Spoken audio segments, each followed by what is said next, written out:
Good evening. Thank you for spending an hour of your evening with us on this important topic. Your support and partnership in our schools is key to our success and the success of our students. I'm Rachel Hurd. I'm president of the Board of Education for the San Ramon Valley Unified School District.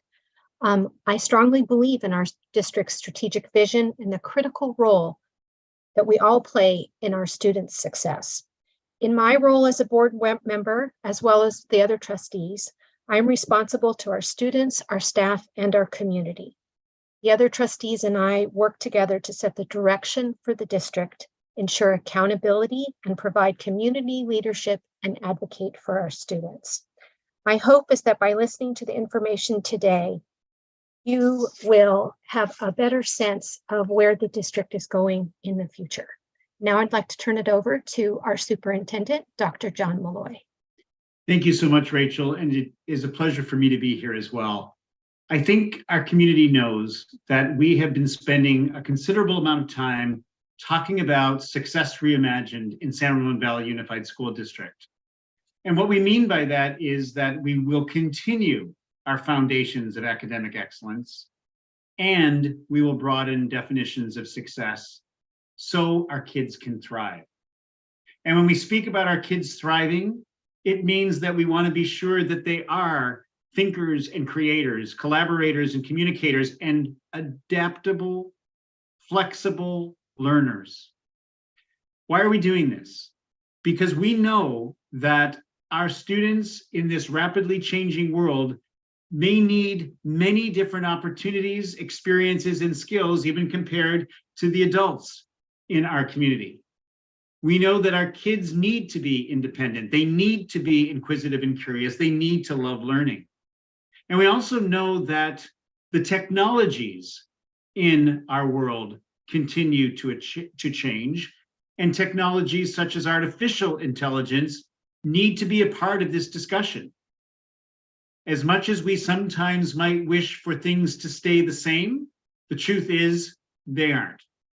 And that means that it is imperative that we are providing the learning opportunities, the learning experiences, in the learning environments throughout our district that will allow our kids to thrive. And we are confident that we are on that road, and we are very aware that we can only do this work when we are collaborating with our exemplary staff, when we are partnering with our engaged parent, caregiver, and community, and when we are remaining explicitly focused on our students.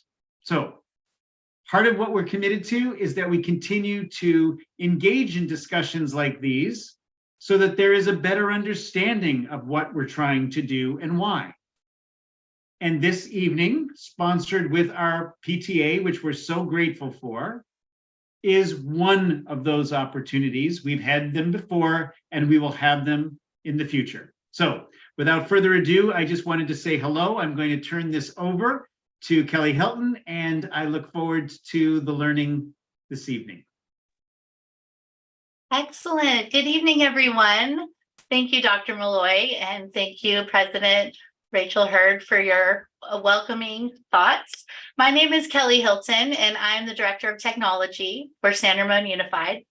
I've also served as a classroom teacher for many years and as an administrator, and now I have the pleasure of serving in this Director of Technology role. But tonight, I am so honored to be sitting next to Dr. Sabba Quidwai, who is an expert in education and research and in really developing design thinking and innovation in schools and helping us to really think about how can we frame the work that we do to create conditions for learning for our staff, for our students, and for our community to embrace the ever-changing world that includes technology, but also just the ever-changing world in education. So we have had the pleasure of working together today and working with other community groups. But tonight, as part of the town hall, we're going to address some questions that were already submitted by some community members as part of the registration. And then we're hoping to also summarize and address some of the topics that have been coming up in our conversations today. And just again, like Dr. Malloy mentioned, open the conversation. So thank you so much for being here, Sabba. Thank you for having me. I'm saying it all day long. I'm so deeply impressed by the vision and the work that's happening here and the strong foundation that's being set that's allowing us to have this conversation today.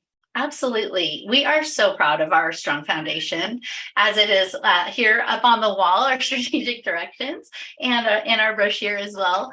But before we dive into the San Ramon landscape and foundation, let's just start with having a shared understanding of what is going on in education today around artificial intelligence. Let's make sure that we're all talking about the same shared definition. So let me ask you, Sabba, how might you help us have a shared understanding of what is artificial intelligence and what does it mean for an educational landscape at this time? Yeah, I think that's so important. One of the easiest ways to kind of define artificial intelligence is researchers and scientists who are interested in exploring how do we replicate human intelligence, things like creativity, problem solving, we're seeing like text generation, all these different things that typically humans do, replicate those same skills and abilities within machines. And for the longest time, machines were really good at more of the rote and mundane tasks. 1 + 1 is 2, predictive analysis, things that people experience with things like Netflix, having recommendations made to you, whether it's through advertisements, whether it's through movies, or even your social media feed. However, today, one of the things that I think has taken many people by surprise, including AI scientists and researchers, is things like creativity and empathy being displayed within these machines. And it might sound like, well, wait a minute, is that really creativity? Is that really empathy? And so one of the things that we're looking at now that's important to recognize and really just think about is how do we raise the bar to allow humans to focus on what matters most and free their time using these tools to be able to explore those different avenues. I love that, raising the bar, which is something educators are always thinking about, right? Educators are masters at their craft, sitting in a classroom, studying their students, and then thinking about what technology will help raise the bar or elevate a lesson in order to have an impact on that student's journey and their process. And with AI comes just so many opportunities for that. And opportunities are boundless with our strategic directions around deep learning and innovation. And the support of tools that we have in classrooms. We are one-to-one. How do you envision a way or a practice that deep learning might be applied using these technologies? Absolutely. So one of the things I've been saying all day, I think it's so important for people to read about deep learning. So deep learning is a term that's used in artificial intelligence and in education. So the same types of things, the same types of tasks that people are trying to train machines to do are the same kinds of things that we want our students to be doing and that we want humans to be doing as well. And so I really think it's so important to understand deep learning in both the artificial intelligence space and the education space to really, really, really value the vision that is here in San Ramon, because deep learning has been accelerating in artificial intelligence space, and we're many of us are playing catch up in education, and so one of the big opportunities for that is to move to more project-based experiences, being able to move away from being able to go beyond, so we often see that Bloom's taxonomy, right? Like, the memorization, the understanding is at the bottom, but the creation, the transfer of knowledge. I've learned this, now I'm going to go apply it here. I'm going to create this. I'm going to do this. Something new that we haven't seen before. You're solving a problem in your community. You're solving a problem in your organization, wherever that might be. Being able to take what you've learned and be like, oh, I see a gap here. I'm going to take this knowledge, and apply it here in this way to be able to solve a problem, create an opportunity, whatever that might be. That's not new. But what is new is to have this assistant or this thought partner with AI to alleviate many of the barriers that were in the way of your teacher, of your administrator, of anybody involved in the process, including the student, right? There are so many of us who get stuck. This morning we heard from somebody who was like, I got a C in writing all my life, so I didn't think I was good at writing. We are told so many things about us when we're younger. We're judged by letters and numbers that make us believe we're not good at certain things, but maybe we're just not good at it in that way. Right. So to personalize, to be able to allow people to really have somebody zone into them specifically, it's just physically impossible. Like even like my sister, she like with her second child, she's like, I just can't do anymore what I did when I just had one, you know? So to be able to have these tools to support us in that way, to focus on what matters most, to build and nurture those relationships and really see what do people need, I think is a huge opportunity for us. Right. I love that. And when you think about this, the reason we're talking about this is last November, ChatGPT kind of shook the technology industry in the world, because we've had AI in different types of AI in our world, but ChatGPT is allowing us to put a prompt in. So a student can ask a question like, how can I solve this problem? Or how might I write a speech for, this presentation that I have to give, and it will give them ideas. The idea of looking at that as a thought partner is kind of the innovation and the change in pedagogy that needs to occur. Also, it requires both sides of that conversation, right? The teacher side, the student side, the family and community side, to educate that AI has been around since the mid 20th century. The term was first coined in 1956, I believe. And it came together with thought partners thinking about how might we have this in the future? And I specifically use those three words because Sabba is an expert in designing schools, and the design process starts with how might we? So some of what she's going to be sharing with us tonight and that we're talking about is just hierarchical, like always been there as really best practices for thought leaders and thinkers.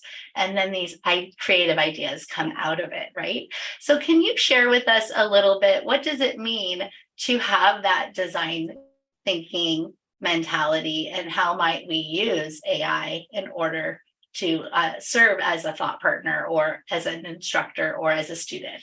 Absolutely. I really liked what you said earlier about technologies and families and things like that. And I think because we have, so many parents and family members here, design thinking essentially begins with empathy. Mm-hmm. It's looking at not what is the solution, not what are we going to do to fix this. It's looking at what are you struggling with? What are the obstacles in your way? But what are the things you wish you could do? And what are your hopes and dreams? So it's a balance of those two things. And one of the things I want to be able to share tonight with people is we've been telling people, this is the first time a technology has simultaneously impacted every single generation. And I think for so many families, technology, if not all families, technology is a very contentious topic. Screen time, the effects of, social media, all of these different pieces, that this is really an opportunity to revisit a lot of those habits and practices. A lot of kids are struggling with how to use their technology well. And so this is really an opportunity for us to lean in with that empathy lens. What's been working well? What hasn't been working well? What do you wish you were able to do more of? And being able to share those stories together. Like if you're a parent, AI is influencing you and you've got stories just as much as your child does, just as much as your child's teacher does, your child's school. Like everybody is having this conversation, being able to share those stories, being able to share what's working well for you, what's not working well for you. What are some of the things you wish you could do and that you're curious about now that you have this technology? Those are the moments that bring us together to then say, okay, how might we? We've got this barrier. We've got this hope or dream that we wish. Maybe as a family, maybe your kids are coming to you saying like, oh, I want to start this business about this, or I want to do this. And you have no clue what to do. How do you use that as a learning opportunity? Be like, okay, how might we use AI to go from idea to impact? Right. Amazing. And then together you're using it as a parent. I always say like, as an older generation, we have so much to bring to the table. I feel like there's always this pressure. I'm not the expert. I don't know how to use the technology. I don't know everything about it, but you have so many other skills. Like I was sharing earlier today, like my dad, I could never replace any technology with my dad. the things that he teaches me, my dad doesn't know anything about AI. He knows nothing about social media, like nothing at all. But the things he teaches me help me think about and give me a criteria for how to leverage these tools. So there's so much we can all learn from each other. Same with the younger generation. Like they know so much about technology that like we don't know. I was saying my younger sisters, like I learned everything from them. Coming together through that lens of sharing what's working, what's not working, allows us to co-design and co-create the future together with a criteria, with best practices from people who have more experience in the real world, and helping young people navigate a very different world. I love that. I love that you share that story about your dad. I mean, I would share that I looked up to my mom, and my mom went from being a stay-at-home mom to starting a career. And when she did, we brought in the home computer, which was like a DOS computer. And I remember having the index card to code. That's how old I am, to put all of this in. But let me just share that was an experience of seeing what technology could do. It allowed her to create her own business and have her own career.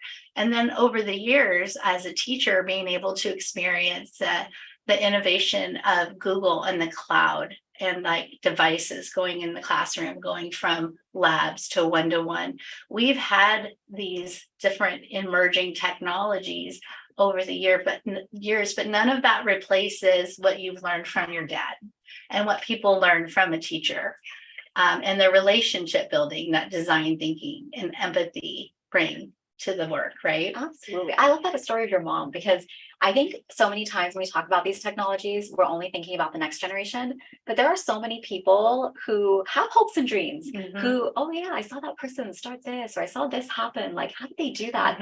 Even being able to reignite that human spark in you is so important. Like we all have things we wish we could do that we don't always know how. Yeah. And so having that little push, that little help, that, oh, I could hire you for free to come and help me do this task is really helpful. Right. Well, and you talked a lot today about your niece and nephew as your inspiration, which I love, because that is our inspiration. Our children are the future, and that's what educators think about, how to best prepare them for now and for the future, and to help them develop the skills that we're talking about that other people helped us to develop. And so thinking about and for you and for anyone watching, thinking about a kindergartner and then thinking about a 6th grader or a 12th grader, I think about how the rules just changed for everyone. So if you're a 6th grader, now you're halfway through your journey through school, and now school's going to start shifting a little bit. But if you're a kindergartner, you're never going to know school differently, right? So it's hard to really know the exact changes. But when we think about this emerging technology, one of the questions that a community member had sent in was, how might we use AI and this technology to bring the joy and love of learning? Which I loved this question. I'm wondering what your thoughts might be on that. Oh my God. You know, one of the biggest things I learned from my niece and nephew that changed the way I set things was, I used to previously say, what are the skills we're going to teach kids? You know, we would look at future skills and be like, okay, how are we going to prepare kids with these skills? And now I say, how are we going to preserve the skills that students have? How are we going to preserve what they're born with? I had the chance once to interview Duncan Wardle. He's the former head of innovation and creativity at Disney. And he said there's 4 skills that we're born with that machines cannot replace: curiosity, intuition, creativity, and of course, I'm going to forget the 4th one. But he says, remember when your child got a birthday present? They didn't play with the present, they played with the box. They made the box a fort, they made the box a castle. Like, I see it every day. I was like shocked. I was like, yeah, they make all these things with the box. And that's their creativity. Those are the things that we are now trying to revive in people. So I always say, for those little ones, let's like, how do we preserve what they have and make sure that, you know, we don't help them lose it along the way. And I think when we return to those things that we naturally are inclined towards, our own strengths, our own interests, which so many of us don't even connect with, right? Like, we're doing the grind. We're just doing what we're told to do, going through the motions, trying to check all the boxes in hopes of getting to this one goal. And if you look at most adults who have hit that goal, I don't know that we could say our happiness index is really, really high. I think a lot of us get to that place and we're like, wait a minute, I don't even enjoy this. Like, I could be doing this. Like, I see this person doing this. How come I didn't know about this? And so I think being able to connect with what makes you unique, what your strengths are, what your interests are, and being able to really have the time, like that doesn't happen in a 1 hour lesson. You don't go to like a 1 day workshop and come back and like, okay, I know it all now, it's a lifelong journey. And I think when you get to start that journey earlier in life, you have more choices naturally available to you. It doesn't matter what exists then tomorrow. But because you are so in tune with yourself, you know what your strengths are, so you know how to apply them in multiple places. People actually say, like, if you look at LinkedIn, they actually say one of their predictions for the next 5 years is that we'll move away from job titles and move more towards skills. Because you could take a skill and apply it to healthcare, apply it to finance, apply it to education, change around, maybe be in multiple spaces based on what you are able to bring to the table. But if you don't know how to articulate what you bring to the table, if you don't know how to show somebody, look at what I've done, look at what I can do, then how can somebody know that you could be a valuable asset in whatever space it is? I love what you just described because it's actually the exact same skills that are in our learner profile. Like a creative contributor, an effective communicator, an intentional collaborator.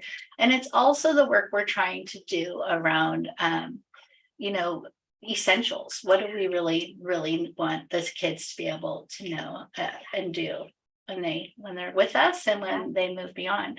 So I want to just speak to the different age groups of like parents these days. If I have a kindergartner, if I have a middle schooler, or if I have a high schooler, I'm kind of having 3 different conversations, but it's all important around, it's Digital Citizenship Month.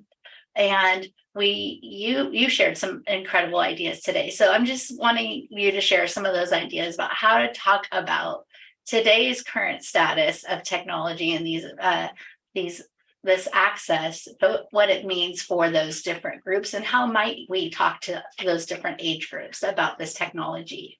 Yeah, I mean, I think the immediate group, is really our high school students. Our middle school students, they've got a little bit more time in our system and whatnot, but our high school students, I mean, they were on a track for a world they thought looked like this that is changing very, very, very quickly. And I think after this round of college admission applications and whatnot, I think we are going to see a lot of conversation about what are we going to keep and what are we going to change and what needs to go. If we're seeing machines perform at a really high rate on these standardized test scores, do we really want our kids to be doing the same thing a machine can do? So what are the different ways we're going to start evaluating and assessing our kids? I think that's going to be a big conversation coming up in the next year or so. I think for our high school kids to really be able to think about both and. We still have a system that wants to see test scores, that wants to see grades, that wants to see certain things, but we have a workforce that wants to see something different. So there is a discrepancy right now between what colleges want to see and what the workforce wants to see. And I think, so many, like we heard it today from the alumni, the 30 under 30, every single kid, I have this passion, I have this dream, I was working on this project, I was working on this thing that I really love to do. I think being able to help kids see these things you're doing over here, these passion projects are just as applicable in this space as with your college applications and all these things as the other things that you think are important as well. And being able to help kids, create that portfolio that tells the story of themselves. We talked a lot today about LinkedIn. LinkedIn is available to students. I want to say either 14 plus or 16 plus, but the idea that you could go, imagine at 16 years old, build a LinkedIn profile, apply for internships, showcase your work, tell your story. Here's an about me. When a college application, I always say, or even an internship application, scholarship application, what is the one line that's always there? Is there anything else you would like to share? Mm-hmm. And most people leave it blank. But imagine being able to put it in with a LinkedIn profile link, a website link. And now when somebody clicks you better believe you're going to stand out compared to a lot of people. I mean, we go through so many resumes and I send a lot of committees for people who are hiring for different things and whatnot. And I can't even tell you how awful some of the resumes are, but I'm just like, how has nobody put in a portfolio? But the person who puts in the portfolio always hits number one on my list. Right. Because I know not a portfolio also, when you showcase yourself in that way, you also send a lot of subtle messages about yourself. I'm somebody who takes initiative. I'm somebody who goes above and beyond. I'm somebody who is professional. I'm somebody who understands a changing workforce. And one of the biggest advantages young people have that they don't always recognize is you've grown up in a world where a lot of these technologies are native to you. You understand communication. You understand so many things that most workplaces are trying to figure out. So there is an opportunity to be able to articulate, hey, I'm a young person who can come in and I bring this skill set. So sometimes just by showing up in that way, you send so many messages about yourself that you don't even have to write about. Like we don't really say, oh, I'm a professional or I'm somebody who goes above and beyond. But when we add that link, we automatically are telling somebody that's who I am and that's what I do. It's kind of like in the teacher lesson plan cycle of show what you know. Yeah. Show who you are and show what you know. So before we talk about the advice for younger students, let's sit on the portfolio for a moment, because I'm curious, what is an impressive portfolio to you? What is an example of something that you've seen that you're thinking, wow, this is the stuff that we're looking for right now? I think not even so much just me, but I think when you are thinking about what does somebody want to hear, somebody doesn't really want to hear, this is my project, this is what I did. They want to hear the story. It's like, you know what I say when I tell people is, it's the story, that interview question. So tell me about a time where something went wrong. It's a trick question. They're actually looking for you to tell a story about how something went wrong, you overcame it, and you solved for it. Right. That's the story you want to tell. This is the project I was working on. This is the messy problem that was there. And this is what I did to be able to overcome it. This is how I brought people together. This is how I leveraged my collaboration skills, my communication skills to get this result. And this is where I feel like these AI tools can also be really helpful, because sometimes we don't know what that story looks like, right? We haven't had, we'll get to the elementary ones and why this is an important practice and habit to build. But if you're an 11th or 12th grader, chances are you just haven't had the experience telling your own story or thinking about your learning in that way. To have these AI tools really kind of support you because you've done it. You might just not know how to articulate it. So that's kind of the analogy that I like to say is like, think of that interview question, or sometimes they'll say, tell us about a time where you worked on a project and something went really well. All those things that you would say in an interview, how can you communicate that message before somebody even meets you? Right. I love it. And really, portfolio is meant to be a reflection space. So that question is, the way you answer it, I believe, will be how you showcase your own self-reflection and adaptable learn, like what kind of an adaptable learner you are. Yeah. So some students, when moving forward, the older students can showcase through LinkedIn, but what might a portfolio look like for other ages, and how might we build that into the fabric of a system in education? Absolutely. We were talking about Seesaw today. It's like one of my favorite tools, but just helping kids document their learning, you know, from like, say like week 1 to like week 4, being able to just see how much you grow. We don't always realize how much progress we've made until we can actually see it laid out. Oh my God, I can't believe, like, you know, like, even if it's like, for example, like a reading journal, you know, like recording yourself, this is how I was doing on week 1, but oh my God, on week 4, look at my own growth.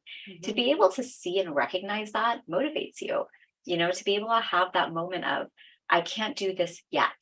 Right. And then being able to watch yourself grow through like documenting your learning, through reflecting in class. These are the things I always say, like with AI for an educator, for example, to do these things. These practices are not new, but you need the mental space to be able to really pay attention to every person in front of you, to be able to navigate that journey with them. You know, I always share how the root word of assessment is assider, which means learning side by side. And that's again the opportunity, like, how do we learn side by side with you from a really young age to help you reflect on your skills, reflect on your growth, really see where you're doing well, and help you learn how to document that along the way so that you are also understanding how you learn. This is another big shift we're going to see, right? It used to be like college, okay, I'm done. Maybe I'll take a workshop or 2.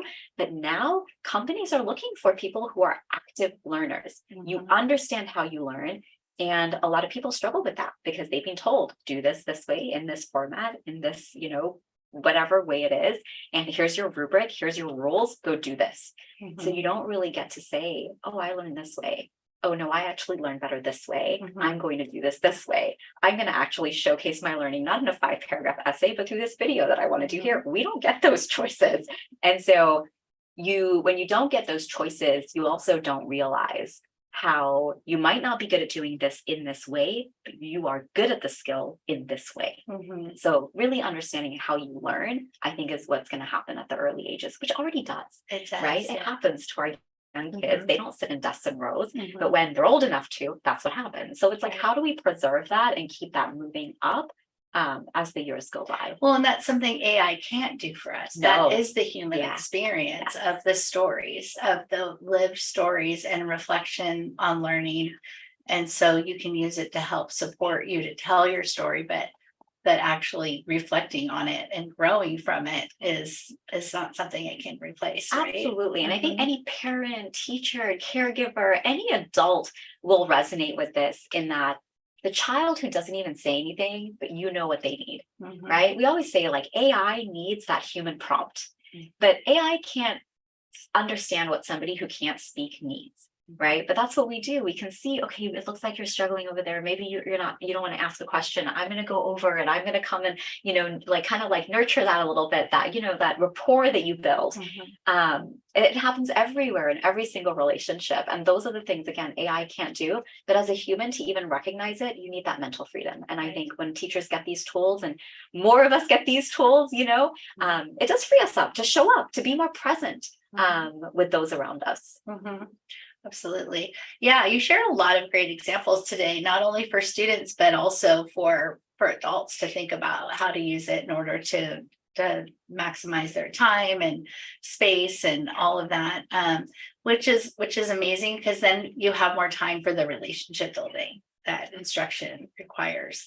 So thinking about the directions, we've kind of talked about deep learning, and we've talked about the joy, which is also part of deep learning that AI can help assist in. But another piece to that is just our goal of helping kids to be global thinkers and citizens. And how might we potentially leverage today, this moment, to develop those skills in our students through deep learning? Yeah, I mean, one of the things, I know when we talk about the challenges of AI, we have plagiarism and bias in AI and all these things. But when you zoom out a little bit in terms of what, people are really talking about, it's, how do you preserve democracy in the age of AI?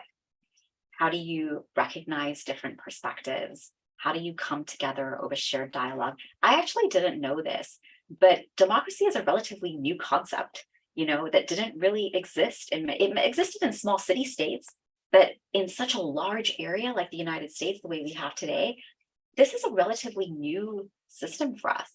And to some degree, it's one we're seeing being challenged in so many ways. And one of the things we always say is that when we come together and we start talking more about values, who we want to be, we are more prepared to protect the things that matter most. And there's a lot of things that we have that sometimes you don't even realize how precious they are. The things sometimes we take for granted that we enjoy here, and being able to recognize that they could go away if you don't protect and nurture them, I think is really important. And again, it's another opportunity, right? That's the human part. How we come together. That's the collaboration part as well. It's one of the reasons why, collaboration is not just for editing a Google Doc together. It's you think one way, I think another way.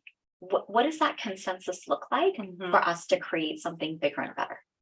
I love it. How do we recognize that? The empathy piece, really. Totally. And so I think when we help kids do that from a young age, they're able then to be more confident in how they navigate conversations, which, by the way, doesn't always have to be even global citizen. It can even be in the workplace. There's so many times where you don't say something to the person in front of you, but you go home and vent to somebody else. Just being able to bring forth an idea, being able to say, what, have you considered this perspective? Have you considered it this way? It's just a really important life skill. Absolutely. And in order to have full empathy, you have to look at all of the perspectives.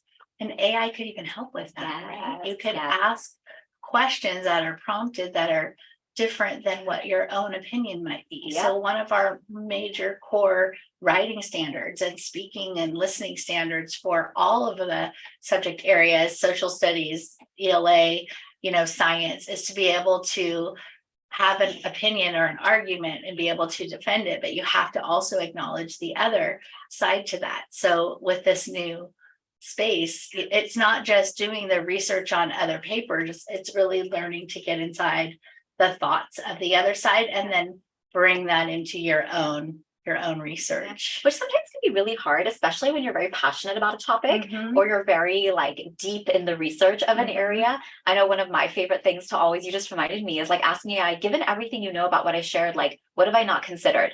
What might I be missing? That's going to allow me to be able to develop a better and stronger project. So you just reminded me of an article I read before COVID, because I had done a training and it was about assessment. And the article, the teacher in the article, I think it was on the teaching channel. I loved this question so much, I made it a graphic, and it said, the best question to put on a test at the end is, what else do you know about this that I didn't ask you? So if you ask students to do that, then they have that open-ended where they can bring in their expertise. But now with AI asking that question, it can just take your own critical thinking on that topic to the next level. So absolutely, that's really fun to see. That's really great. So let's get back into the classroom a little bit more. We have all of this going on, and so let's get down to, what are some cool ways you've seen this used in the classroom? Any examples you might share in a lesson or in anything that you've seen teachers share about? Yes, there is I think, so one of the challenges with a lot of examples is students 13 and younger can't use this technology. So I'll share one from a university setting that could very well be used in a high school, or you could tweak this out. There's a professor who teaches an entrepreneurship class. His name is Ethan Malloy over at the Wharton School of Business. And one of the things he did last semester was he made it mandatory for all of his students to use AI, because he's like, I now expect you to do even more than last year's students did, because you've got this technology. So part of the class is to, create a business. So with these AI tools, he wanted them to vet the project, the idea, and everything they were coming up with, the personas and all of that, before they even moved to the next step. He expected them to reach execution much faster than what they had done before. And so he's a really great person. I also mentioned him as an example because he's a really great person. If you are listening to today and you're okay, I'm curious, I want to know more. Ethan Malloy, you can tell it, he spends his days and nights just writing about education and AI, but he has a lot of really great examples from the university setting, which I think also shows us what's coming. What are some people doing? And so if you've got that university professor who's I'm banning this, you're going to do this traditional way, but then you've got a group of students over here whose professor is no, this is mandatory for you because I'm now expecting even more out of you. Tomorrow, that's what workplaces are doing as well. They are expecting more out of people, not in terms of hours, but in terms of, how do we actually reach our goals faster? This is our vision. This is what we have. How do we get there faster now that we have these tools? So Ethan Malloy is a great example, really great ones. I think another really great way I've seen it is just in people planning professional development. People being able to, again, just the things that would be really time consuming, being able to go in and, do things like that. I think another thing that's really helped teachers to be able to adapt ideas to different students is coming up with analogies. Those things are hard, they take time, but when you can use these tools to come up with different examples, different scenarios, I can give the students different case studies in different scenarios. So sometimes it's not even always about putting it in the students' hands directly. It's about, what are all the things I can create that now they can do as a result of what I'm able to do from using it. And also just educating them on what's potential there by modeling it, because it isn't in the classroom per se, in the hands of students in the classrooms, as it is 13. Although we should say, because I know earlier we talked about, what is AI? And one of the things that we've really been noticing is that a lot of people don't even realize what AI is. So we encourage people, especially with children, to really do it a couple different ways. So one, if someone's have you used AI? No. have you used ChatGPT? Oh yeah, I've tried that. Mhm. And it's the same thing. So we can see even like not everybody fully understands like what it is they're even using. But the big one we also share with parents is Snapchat. You know, a swipe on Snapchat and ChatGPT is right there. So you might ask your 13-year-old, have you used ChatGPT? No, but maybe they've been chatting to that AI assistant inside Snapchat. So really having conversations with our kids about the technology, about what they're using, and again, those best practices, we might not even all be defining it the same way. Yeah, yeah. I've noticed in my role that a lot of the software companies that we're already using in our system have been integrating and elevating their own tools with AI. For example, Khan Academy hasn't quite released it yet, but they have the Conmigo coming out, which is an assistant for students to not give the answer, but it's almost like having someone sitting next to you side by side to prompt you on the next step if you need it. But other tools like Formative recently we met with, and we have that here in San Ramon, has done some great add-ons to help with that quick formative assessment. We've also been showcasing the Adobe products. Adobe just released a lot of creativity apps, and we have them here for all students K-12, and there's video, there's visual, and then there's like website design, but they've added on the generative AI for text and for visuals. Wow. So that it's within that fabric already. So students could really showcase their stories and ideas in different ways to show what they know. A different way of asking, what did you know that I didn't ask you? You could add into a project or something and using that tool. So that's been very exciting to see. I can imagine. And I think it really helps accelerate a lot of these visions that we Mhm. have for what we want teaching and learning to look like. Mhm. You know, and I always say, I think it's just so incredible that you have this foundation in place, because now when you have these technologies, you have the pedagogical, the educational, the vision really for the criteria for how we'd like to see them be used. Mhm. Exactly. But still that human Of aspect. course, yeah. You know, I did listen to your podcast recently on the humanization and technology and how it really can't replace what we're doing. yeah. And I know we've touched on this a little bit, but a lot of the questions we got from the community were still around the fears of how do we create a balance in our community for developing these skills and the human interaction and safeguarding for our students so that it's age appropriate. Absolutely. Do you have any advice on that for us? Absolutely. I'm actually, you know, I often say, and, you know, I don't know if this is correct or not, but I always think about how like Steve Jobs didn't grow up with an iPad. Mhm. You know, Elon Musk didn't grow up with a Tesla. Me and you didn't grow up with AI, iPads, or any of this. Like you're talking about DOS. Like that's what when I was like younger too. But we're able to navigate this time. Yeah. He grew up and created a technology that has revolutionized, you know, our lives. The people who are creating these AI technologies did not grow up with them, but they grew up knowing how to solve a problem, Mhm. how to recognize an opportunity, how to see trends. Like somebody asked us today, like, you know, shouldn't we have known like AI's all around us, like Netflix, it's been all around us for so long. How did we not see this coming? And that awareness, how we teach that awareness, that problem solving, the communication, the collaboration, all these skills Mhm. allow you tomorrow to navigate anything. And that's kind of that beauty of the design thinking model. Like, yes, it's the steps of how you design and how you create something, but it's also a mindset. So being able to help people develop the mindset of, I know how to learn, I know how to figure stuff out, I know how to bring together the people who are good at all these different things to create this solution, Mhm. right? That's a constant. Mhm. It doesn't matter what the technology is. This technology we have right now is not what our students are going to be using. You know, this is like the worst version of AI. I always say this is like your Nokia phone, you know, or whatever came before that. Our students are going to be using the iPhones, right? Of like whatever comes 10, 15 years later. But that skill set, that's a constant. That is a constant. So that's really the area where I think it's important for us to really focus in on as we then think about that criteria and habits around how we want these tools to be used, where we want them to be used, and to always be having this ongoing dialogue with yourself and with others.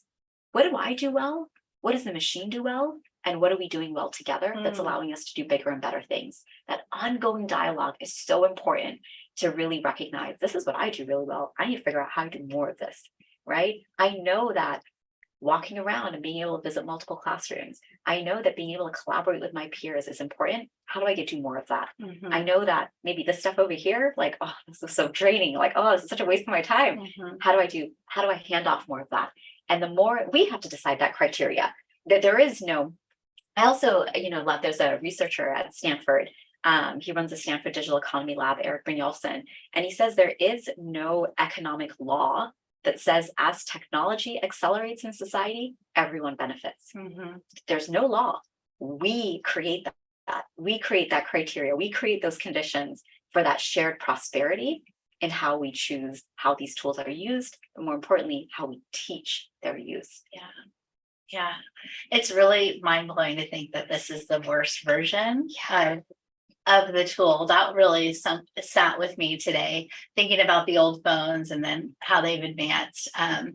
So keeping all of this in mind, I know you also during your research, you did an incredible documentary on a school down in San Diego, and you really highlighted how do schools do this. And so you went from the leadership and the collaboration down to the student experience. And can you just kind of summarize that for us a little bit? What might it look like to create these conditions for empathy and designing a school for now and the future so that students can develop these skills that we have on our learner profile and other schools are working towards achieving as well? Yeah, absolutely. It was fascinating to me. So almost every single person we interviewed used one word, and the unanimous word was trust.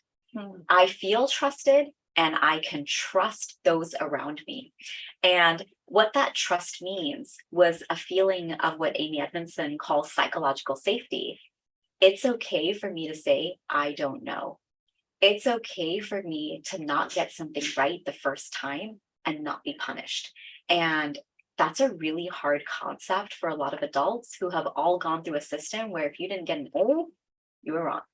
Where you've grown up seeing X, X, X. No, I need to get this right. I can't be wrong, because if I'm wrong, I lose points. I lose. We did not grow up in a world where we were taught, oh, it's okay to not get something right. We'll give you another chance. Like, no, you didn't get it right the first time. You can't, right? We don't have that concept and that mindset that's being built within us. So for adults who now have to do that, it's very hard to now all of a sudden, I don't need to be. We also tell people there's only one person who can win.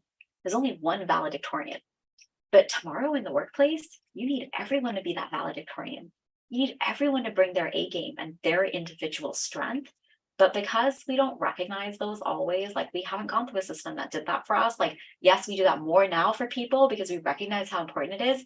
But as adults, we haven't had that training. And so it's hard now to shift all of a sudden to, okay, it's okay to fail. It's okay to take a risk. All the things we were told were not okay growing up, now all of a sudden are okay. So that culture of trust and safety was, I would say it was like the iceberg analogy. It's like you walked in, you saw all these amazing things happening, creativity, collaboration, all of these different practices challenging the status quo. But if I had to look underneath the iceberg and put it in one word, it was a culture of trust. And I always share that Google have a really great research study on this, the Project Aristotle, where they looked at what makes a great team. And they said it was shared values, shared norms, and a culture of psychological safety. So when that school designed that for the teachers and they had their own space for, intentional collaboration for the staff and it rooted in the design process, there's a formal framework around that as well. So beyond the empathy, what are the next steps that happen in order for that to create that psychological safety? The biggest thing they said was when we came together to collaborate, we started with what energizes you. And so each of them had taken a strengths assessment, and there's many different types. People might be most familiar with like Clifton strengths, for example, but they each had done that and they had it on their lanyard. So every single time they came to collaborate, like this was the person who really specialized in this. And because they were all coming from a place of strengths and what energized them, like for example, when something energizes you, you'll work forever and it won't feel like it, right? But if something really drains you, even 30 minutes in that task can be enough to throw off your whole day.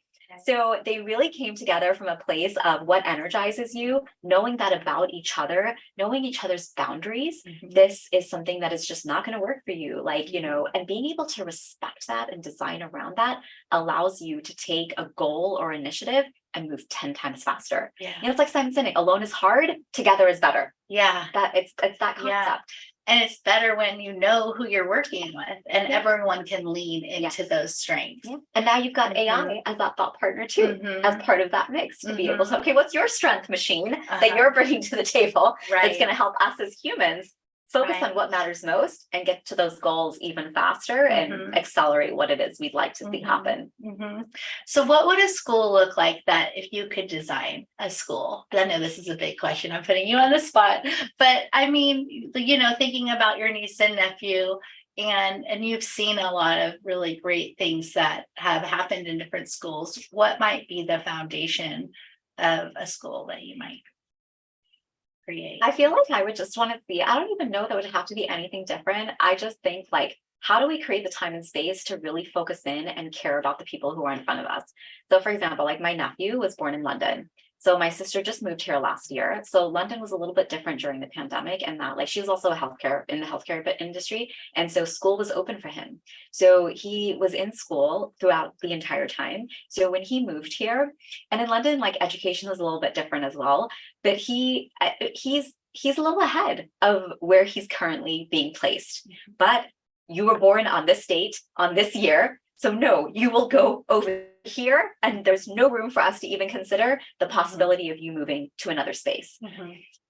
So you're not looking at him as an individual. You're looking at him as just another number born on this date in this way. And because you're this age, you belong in this box. That's what I'd like to see change. We cannot put people in boxes, no matter what age they are, because we all have different interests. We all have different strengths. And again, I think that is like the number, if you can lean into, you know, the principal of that school who now works at a company called Thrively, you know, I love this line. He used to say, let's stop talking about what's wrong with you and start talking about what's strong with you.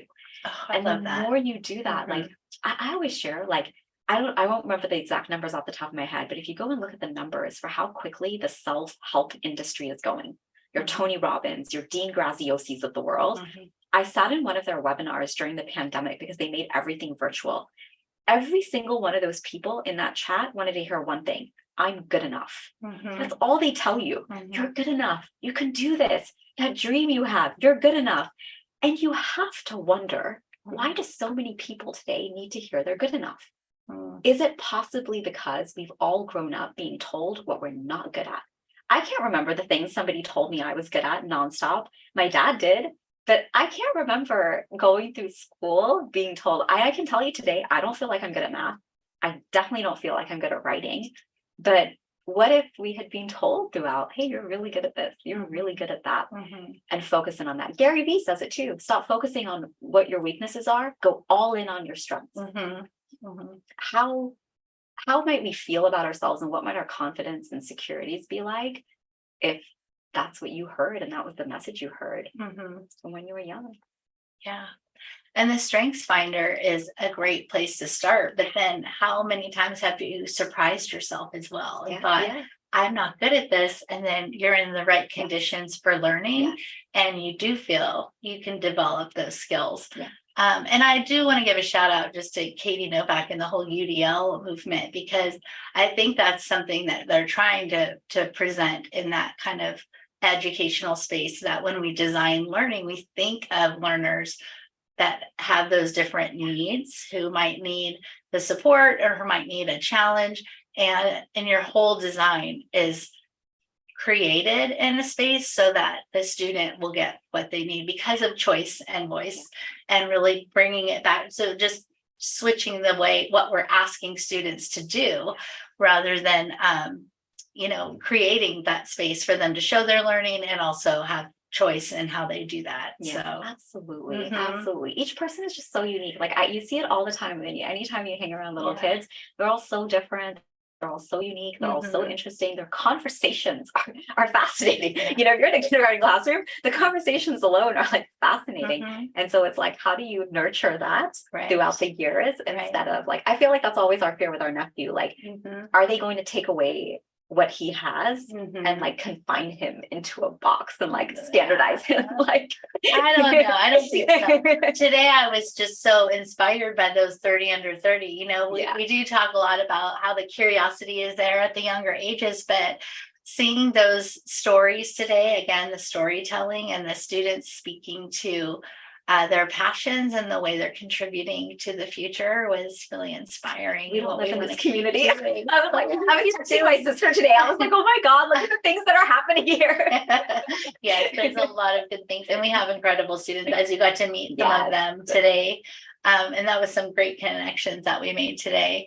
Well, I mean, as we kind of are wrapping up our hour together, first of all, thank you so much for your expertise and the work that you're doing. I know that just spending the day with you and seeing the room that you were speaking to, you had several different audiences, and I just felt honored to be a part of it. And also, I think that a lot of people were inspired by the hope for the future. And I think you encouraged us to take some risks and to be really intentional collaborators around this work. We can't do it alone. Like you said, we don't plan to do it alone.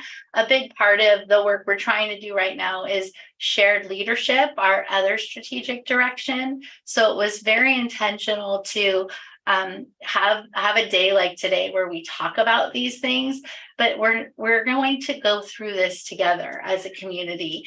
And I do want to give just kudos to our district for allowing us to have this space today, also allowing us to do things like the instructional technology leadership cohort that we're working with, which is San Ramon teachers who have agreed to work with us and explore the pedagogical shifts in that practical application of this technology and define what it means for us. And then also for our staff to explore what are our guidelines going to be. So we don't have the answer yet. We are in the empathy stage. I think we're in the design process to understand what AI is, understand what it might look like, but we're really forming our own thoughts around it. So you've really, really helped us move the needle on that today. So thank you so much. If there's one thing that you want to leave us with that we could just kind of hold on to or think about as we move forward, any advice for us moving forward, knowing our goals of the learner profile and deep learning and just embracing today's society for our students in the future? Yeah, you know, honestly, like I feel like I've been holding this book all day, that I honestly can't emphasize enough how much I feel like people should go and really learn about deep learning. I honestly don't think you can appreciate this and the work of what's possible in this community without understanding what deep learning means in AI and education. It is so special. It is, I haven't seen it anywhere, and I go to a lot of places. And I think once you know that, you will have, I think the level of confidence will skyrocket for, oh my God, okay, like we've got this, because we've been doing the foundational work for the last 3 years or so, for a really long time. So that's the one thing I would really encourage people to learn about deep learning. You know, the AlphaGo, the chess player, the IBM Watson. You've seen it and you've heard the stories, but you might not make the connection to what the evolution of deep learning has been in machines and how much it mirrors what we hope to be able to get with our students. And so being able to understand, I think, is a really big thing. And then the other one I would really encourage is discussions. Just keep this conversation going, the sharing of ideas.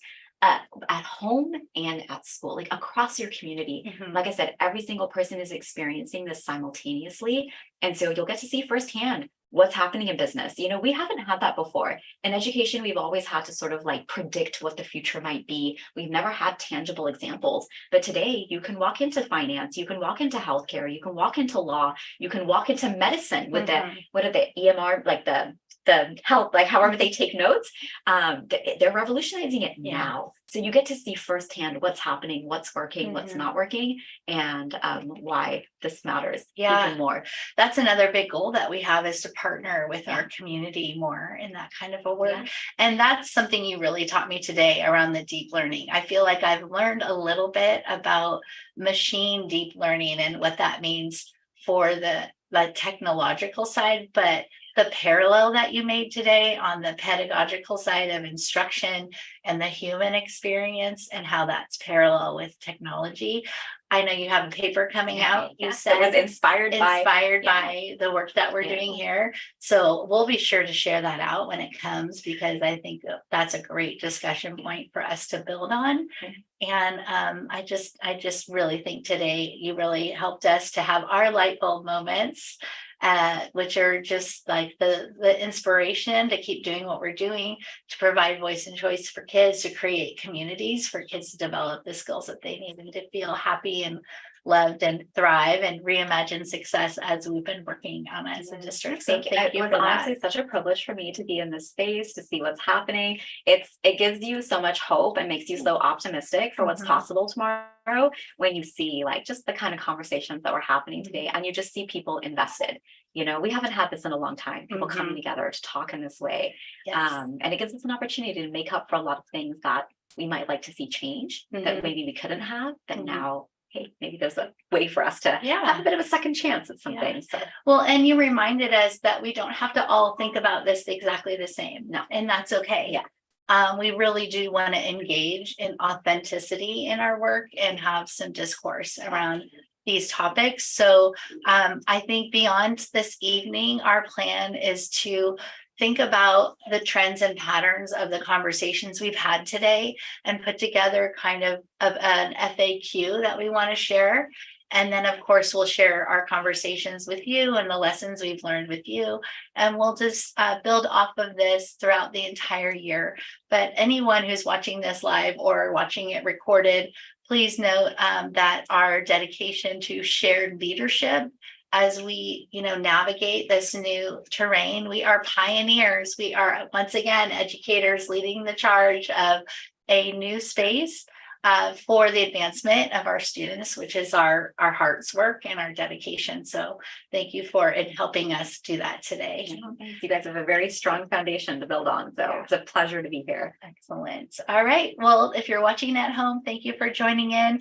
Please reach out with questions and we will continue the conversation. Thank you for watching and